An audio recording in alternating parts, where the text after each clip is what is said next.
Welcome to competitive exams. आज हम रैन and Martin का चैप्टर नंबर 23 स्टार्ट कर रहे हैं, जिसका टाइटल है मूड। मूड किसे कहते हैं? मूड कहते हैं एक अंदाज को, एक बात करने का जो अंदाज होता है उसको हम कहते हैं मूड। जैसे कोई कह देता है कि आज मेरा मूड अच्छा नहीं, कि वो ऑफ होता है, या कोई कह देता है कि आज मेरा मूड बहुत अच्छा है, कि वो खुश होता है। तो अब आपने नोट किया होगा कि हम आम रूटीन में जब बात करते हैं तो हम किसी से, कोई दोस्त, लेट्स सपोज मेरा कोई दोस्त मेरी पर्सनल लाइफ के बारे में कोई बात करता है, कोई ऑकवर्ड सी बात करता है, तो मैं उसे बड़े एक मजाकिया अंदाज में या हंसी मजाक वाले अंदाज में कहता हूं कि शट अप यार, कोई और बात करो। शट अप, मैंने वर्ड कौन सा इस्तेमाल किया? शट अप, जिसका मतलब है अपनी बकवास बंद करो। लेकिन मेरा मूड क्या था? मेरा मूड था फ्रेंडली मूड, दोस्ताना और हंसी मजा वाला। इसलिए जो मेरा दोस्त है उसने इसको जो है इग्नोर कर दिया, या इसको माइंड नहीं किया कि मुझे शट अप कह दिया गया, जबकि कहा मैंने शट अप ही था, लेकिन मेरा मूड क्योंकि डिफरेंट था इसलिए उसने माइंड नहीं किया। अब यही शट अप आपको, अगर लेट्स सपोज आप मिसाल के तौर पे आप किसी मीटिंग है कोई किसी कंपनी की, उसमें आप एक यूं कह लें कि बैठे हैं उस मीटिंग में और कोई बात कर रहे हैं, और आपकी बात के दौरान आपका बॉस आपको कह देता है कि शट अप। वो आपको कह रहा है कि शट अप। अब उसका मूड क्या है? उसका मूड है गुस्से वाला। वो आपको कह रहा है अपनी बकवास बंद करो, कि तुम बात ना करो। तो वहां पे उसका मूड है गुस्से वाला, तो वहां पे आप माइंड करोगे, आपको बुरा लगेगा। जबकि यही शट अप जब मैंने अपने दोस्त को बोला था तो उसको बुरा नहीं लगा था। तो यहाँ पे आपको समझ आ गई होगी कि मूड किसे कहते हैं। मूड कहते हैं अंदाज, बात करने का, बात डिलीवर करने का अंदाज। तो यहाँ पे किसी इंसान के मूड की बात नहीं होगी, बल्कि चैप्टर नंबर 3 में हम डिस्कस करेंगे वर्ब के मूड के बारे में, कि एक वर्ब जो है उसका मूड, उसका मैनर और मोड क्या होता है। तो अब जो वर्ब का सिंपलेस्ट, जो सादा सा इस्तेमाल है, वो ये है कि ये किसी फैक्ट को, मतलब कोई सिंपल सी स्टेटमेंट कहनी हो, कि कोई बात करनी हो इंपेरेटिव मूड में, हम वो कह देते हैं, सॉरी फैक्चुअल मूड में तो हम वो कह देते हैं। या किसी कोई क्वेश्चन पूछना हो, जैसे एग्जांपल है हमारे पास, I write to my brother every week. तो ये क्या है? ये एक स्टेटमेंट है। और क्वेश्चन क्या है? Who wrote that letter. अब यहां पे आप गौर करें तो जो वर्ब हमारे पास है वो एक ही है, कौन सा? राइट। लेकिन I write to my brother every week, इसका मतलब है कि जो राइट यहां पे इस्तेमाल हुआ है उसका जो मूड है वो क्या है? वो है स्टेटमेंट ऑफ फैक्ट का, एक फैक्चुअल स्टेटमेंट बनाई गई है कि एक बात बताई जा रही है। जबकि दूसरा जो इस्तेमाल है, हु रोट दैट लेटर, यहां पे जो रोट है मतलब कि राइट की सेकंड फॉर्म, वो इस्तेमाल हुआ है क्वेश्चन पूछने के लिए। तो यहां पे उसका जो मूड है या उसका जो अंदाज है वो है क्वेश्चन पूछने वाला। अब उसको क्या कहते हैं वो हम बाद में डिस्कस करते हैं। तो जो वर्ब है वो कोई ना कोई कमांड, किसी को हुक्म दिया जा सकता है। जैसे एग्जांपल है हमारे पास, राइट नीटली, के अच्छा लिखो।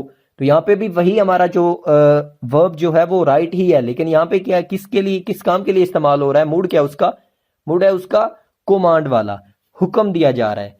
तो या ये सिर्फ जो सपोजिशंस होती हैं उसको शो कर सकता है वर्ब जो होता है। जैसे if I were you I would not do it, कि अगर मैं तुम्हारी जगह पे होता तो मैं ये ना करता।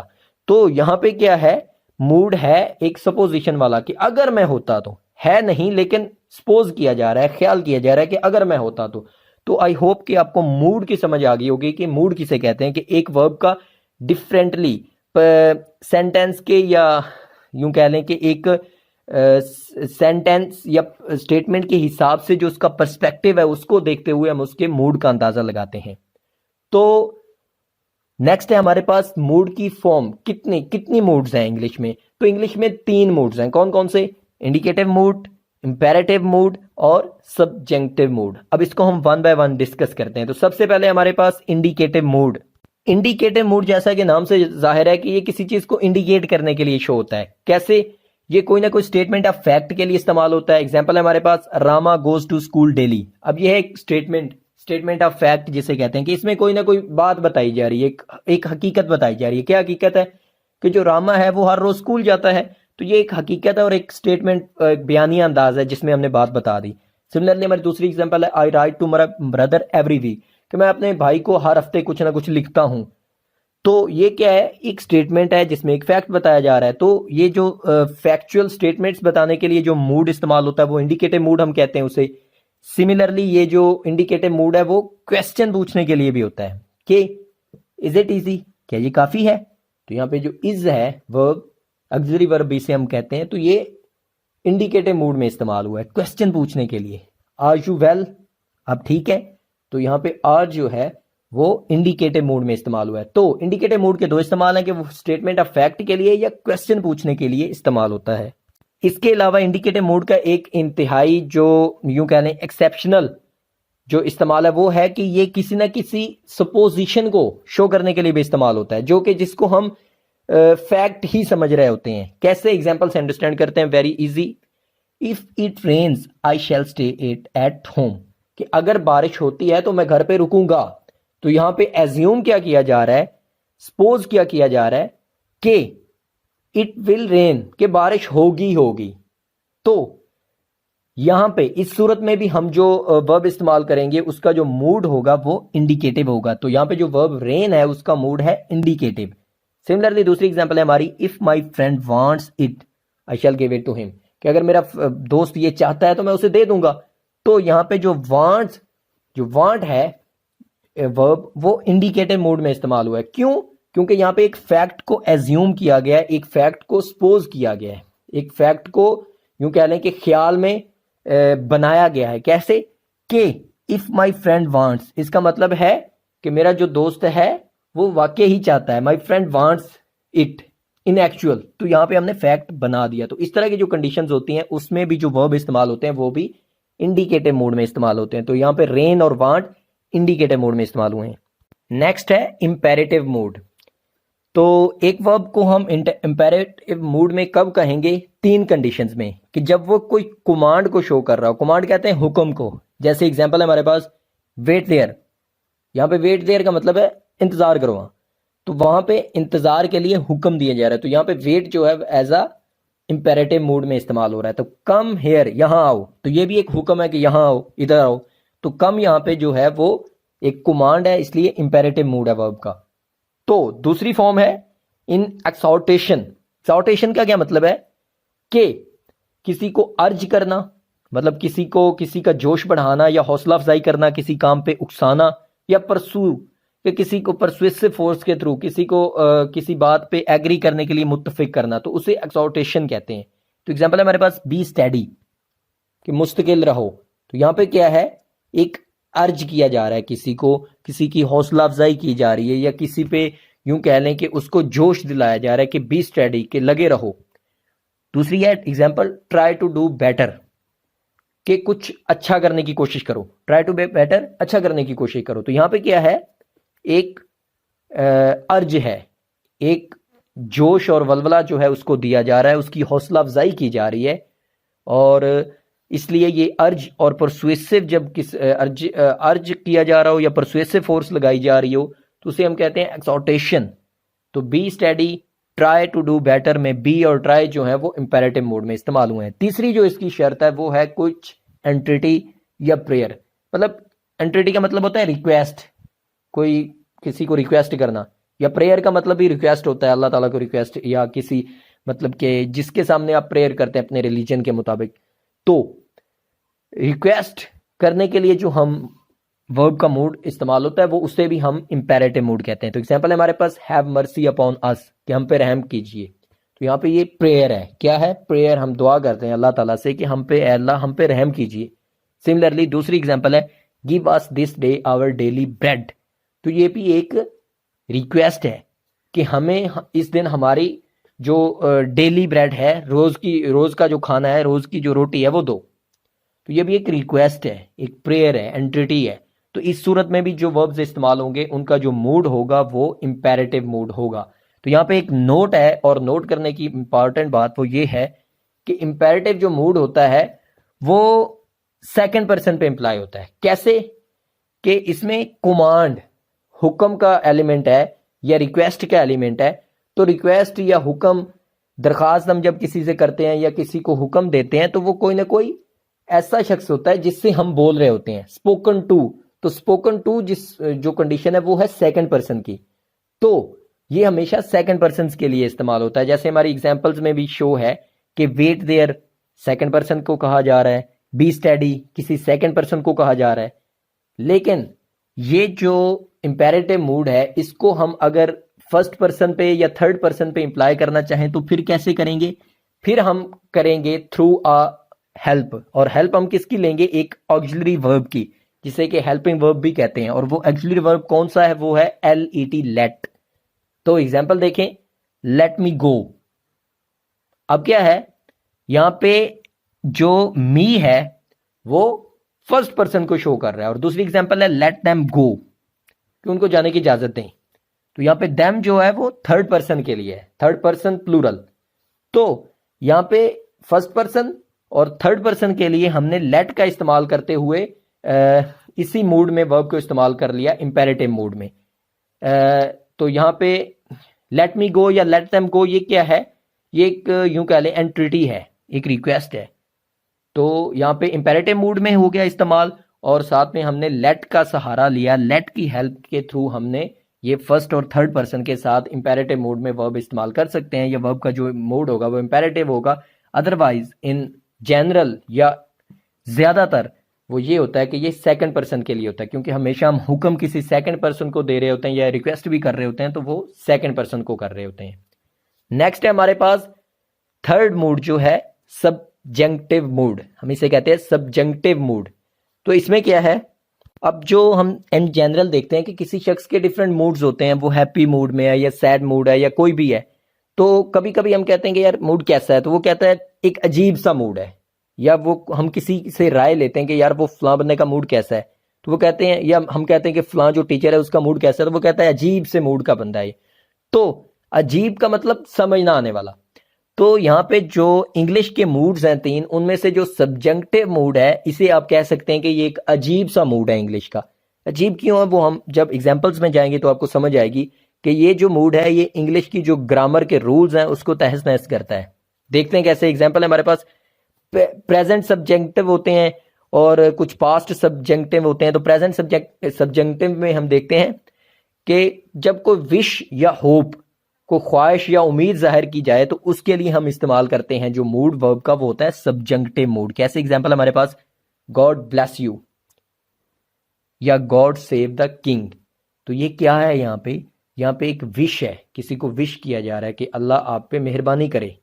या गॉड हेल्प यू या गॉड ब्लेस यू या गॉड सेव द किंग। तो यहाँ पे एक विश है या होप कह लें आप।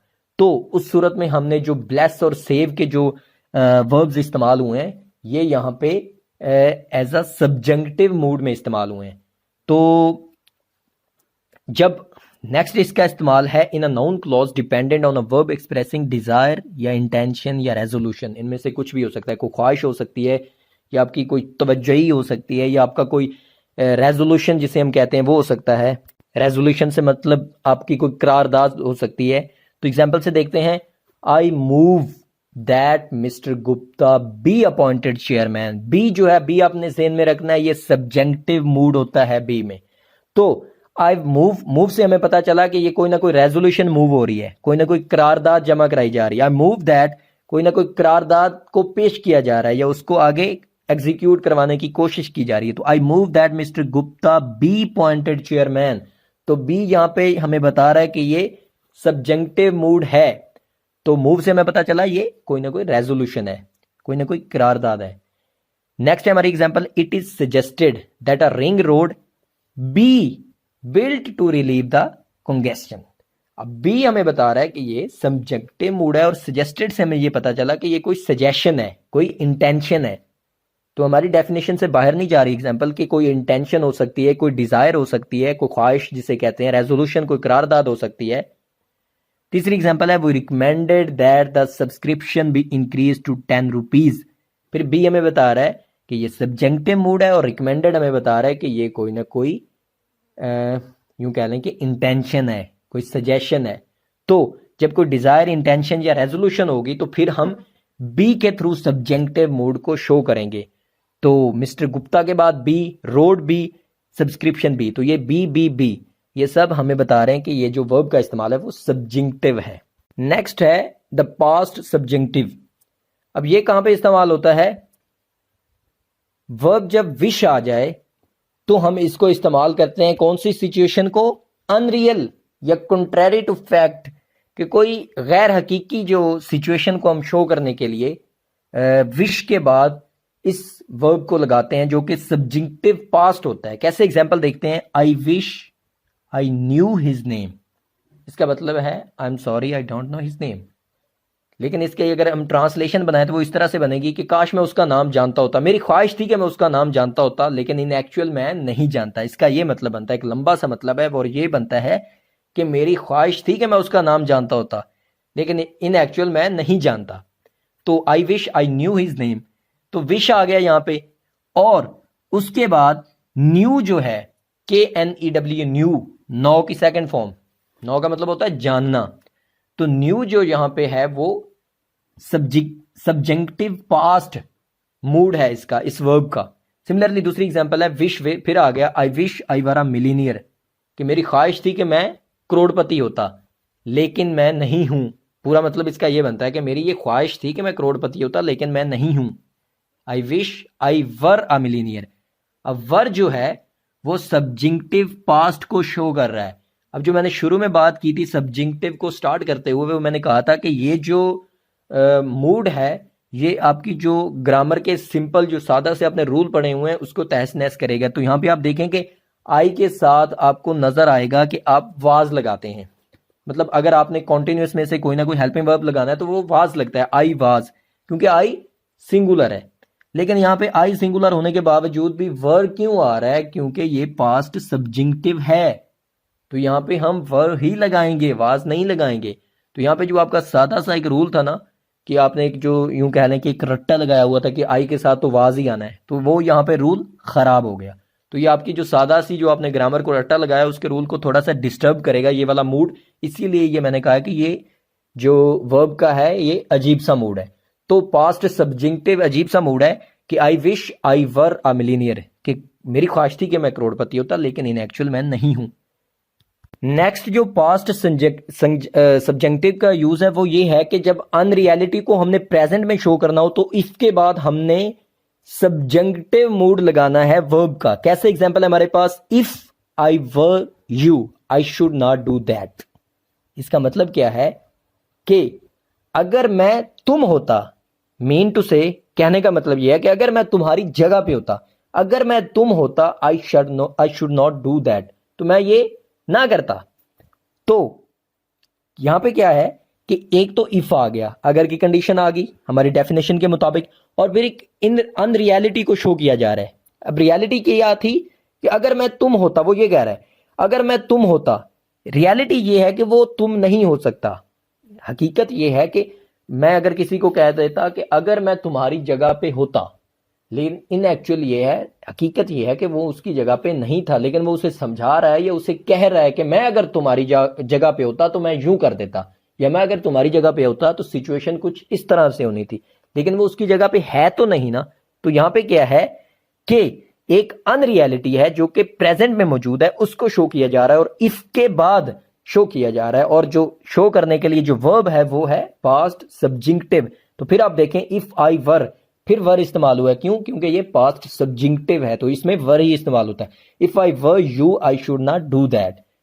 सही हो गया। दूसरी example, if we started now we should be in time. लेकिन वो कह रहा है अगर मैं इफ वी स्टार्टेड नाउ, अगर हम अब शुरू करते, लेकिन इन एक्चुअल हकीकत क्या है कि अब शुरू नहीं हुआ, लेकिन वो उसे कह रहा है कि अगर हम करते, अगर की कंडीशन है।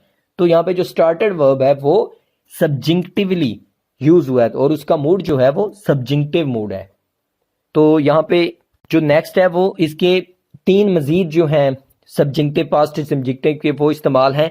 तो उसमें जो पहला है वो है कि आफ्टर एज इफ एज, कि एज इफ एज के बाद भी पास्ट सब्जेक्टिव इस्तेमाल होता है, क्या शो करने के लिए? वो भी इंडिकेट करता है अनरियलिटी को या इम्प्रोबेबिलिटी को। कैसे एग्जांपल देखते हैं, he orders me about as if I were his wife. अब यहाँ पे आई के साथ वारी रहना है, क्यों? क्योंकि ये सब्जेक्टिव पास्ट है भाई, तो यहाँ पे आई के साथ वारी रहना है, वाज नहीं आएगा। He orders me about as if I were his wife but I am not. ये बट आई एम नॉट जो है ये आपको समझाने के लिए लिखा गया है। आई वर हिज वाइफ का मतलब है कि he orders me about as if I were his wife, उसने मुझे इस तरह से मतलब कि ऑर्डर किया या हुक्म दिया जैसे मैं उसकी बीवी हूं।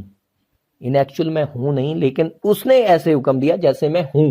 तो यहां पे एज इफ आ गया और उसके बाद हमने जो पास्ट सब्जेक्टिव इस्तेमाल किया वो है वर। सिमिलरली नेक्स्ट हम देखें, after it is time, it is time के आगे लगेगा टू शो, क्या टू शो। नेक्स्ट जो इसका इस्तेमाल है वो ये है कि कोई अगर काम लेट हो गया हो तो उसको शो करने के लिए भी हम पास्ट सब्जेक्टिव शो इस्तेमाल करते हैं। और किसके बाद? इट इज टाइम के बाद। कैसे एग्जांपल है हमारे पास, it is time we started, कि हम लेट हो चुके हैं, इसका ये मतलब है it is time we started कि हम लेट हो चुके हैं। तो इट इज टाइम के बाद जब वर्ब की पास्ट फॉर्म आएगी तो वो पास्ट सब्जेक्टिव होगी। तीसरी जो इसका है वो ये है कि आफ्टर जो है वुड रैदर, तरजीह देने के लिए, प्रेफरेंस कहते हैं तरजीह, किसी को प्रायोरिटाइज करना, तरजीह देना, प्रेफरेंस देना। तो वुड रैदर के बाद जैसे हमारे पास एग्जांपल है, I would rather you went by air, इसका मतलब है I should prefer you to go by air, कि मैं आपको ये मशवरा देता या तरजीह देता कि आप बाय एयर जाएं। किसी को कोई मशवरा दिया जा रहा है, तरजीह के लिए कहा जा रहा है, प्रेफरेंस के लिए कहा जा रहा है। तो वुड रैदर के बाद जब हम इस्तेमाल करेंगे वर्ब को तो वो पास्ट सब्जेक्टिव होगा। तो I would rather you went by air का मतलब है I should prefer you to go by air, कि मैं आपको ये मशवरा दूंगा कि आप बाय एयर जाना चाहिए आपको। तो ये यहाँ पे प्रेफरेंस के लिए बताया जा रहा है कि आप बाय एयर जाएं। तो उसके लिए वुड रैदर के बाद पास्ट सब्जेक्टिव वेंट इस्तेमाल हुआ। तो वेंट यहाँ पे जो है उसका जो मूड है वो पास्ट सब्जेक्टिव है। तो I would rather you went by air का मतलब है मैं आपको यही मशवरा दूंगा, ये मैं आपको यही कहूंगा कि आप बाय एयर जाने को तरजीह दें, प्रेफरेंस दें। तो यहाँ पे जो चैप्टर नंबर 23 है वो कंप्लीट होता है।